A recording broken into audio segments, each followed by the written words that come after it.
नमस्कार, मी पंजाब डक। आज आहे 30 जून 2026। तर शेतकऱ्यासाठी एक महत्त्वाची एक अंदाज देणार आहे, कारण की ज्या भागात अद्यापही पाऊस झालेला नाही त्या शेतकऱ्याला सांगू इच्छितो की तुमच्यासाठी आनंदाची बातमी।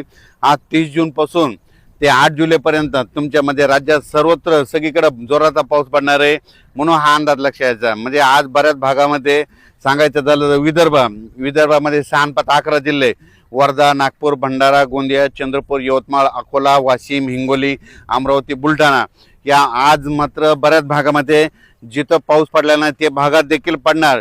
पण 8 तारखेपर्यंत मात्र सगळीकडे पाऊस पडणार आहे, म्हणून हा अंदाज विदर्भातल्या सर्व शेतकऱ्यांना लक्षात घ्यायचा। 8 तारखेपर्यंत सगळीकडे पाऊस पडेल आणि सगळ्या विदर्भात शेतकऱ्याची पेरणी होणार आहे, म्हणून हे शेतकऱ्यांनी अंदाज लक्षात घ्यायचा। त्याच्यानंतर मराठवाड्याकडे देखील हिंगोली जिल्हा, नांदेड जिल्हा, परभणी जिल्हा, लातूर जिल्हा, धाराशिव जिल्हा, संभाजीनगर, जालना, बीड या विदर्भात परभणी आणि मराठवाड्यातल्या शेतकऱ्याला सांगू इच्छितो की आज देखील दुपारनंतर 3-4च्या नंतर मराठवाड्यामध्ये सगळ्या जिल्ह्यामध्ये जोराचा पाऊस पडणार आहे। दररोज वेगवेगळ्या भागात पडणार आहे। 8 दिवसामध्ये सगळीकडे पडून जाईल। जे वंचित राहिले त्या 8 दिवसामध्ये त्या वंचित भागात देखील पाऊस पडेल आणि त्या शेतकऱ्याची पेरणी होणार आहे, म्हणून मराठवाड्यातल्या शेतकऱ्यांनी हा अंदाज लक्षात घ्यायचा। त्याच्यानंतर पश्चिम महाराष्ट्रातल्या शेतकऱ्याला सांगू इच्छितो की 8 दिवसामध्ये तुमच्या इकडे देखील जे भाग सुटलेला त्या सुटलेल्या भागात देखील पाऊस पडणार आहे, म्हणून हे अंदाज लक्षात घ्यायचा। त्याच्यानंतर उत्तर महाराष्ट्राकडे नंदुरबार जिल्हा झालं, धुळे जिल्हा झालं, जळगाव जिल्हा झालं, नाशिक, पुणे ह्या पट्ट्यातल्या सर्व शेतकऱ्याला सांगू इच्छितो तुमच्याकडे देखील म्हणजे आजच दुपारनंतर बऱ्याच ठिकाणी पाऊस जोराचा सुरुवात होणार आहे। पण 8 दिवस मात्र 8 जुलैपर्यंत मात्र खूप जोरात पाऊस पडणार आहे, म्हणून हा अंदाज लक्षात घ्यायचा। पण राज्यात मात्र ह्या 8 दिवसामध्ये काही ठिकाणी मुसळधार, कुठं अतिमुसळधार, काही ठिकाणी अतिवृष्टी होणार आहे, म्हणून हा अंदाज लक्षात घ्यायचा।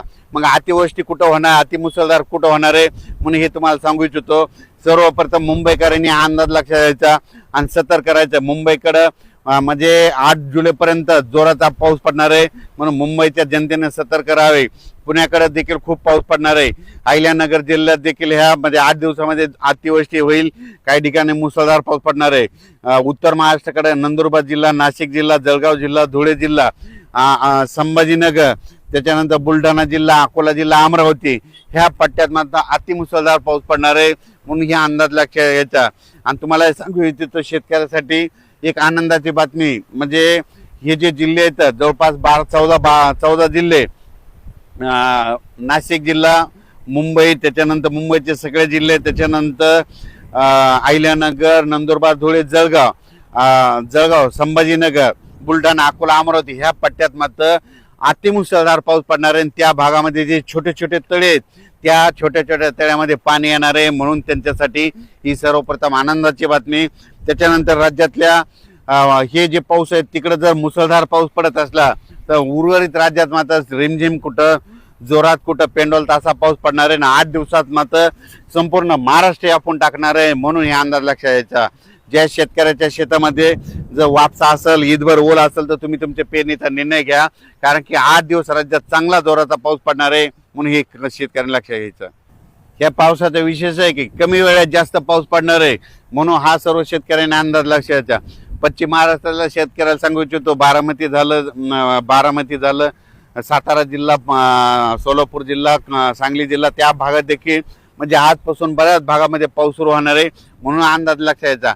सांगायचं झालं तर हे सगळीकडे पाऊस काय होणार आहे म्हणजे जे आता हे जे पाऊस येणार आहे सगळीकडे कमी वेळेमध्ये जास्त पाऊस पडणार आहे, म्हणून हा अंदाज सर्व शेतकऱ्यांना लक्षात घ्यायचा। पश्चिम महाराष्ट्रात देखील सगळीकडे पडणार आहे, म्हणून हे अंदाज लक्षात घ्यायचा। राज्यात मात्र आज 30 तारखेपासून आजच बघा म्हणजे खूप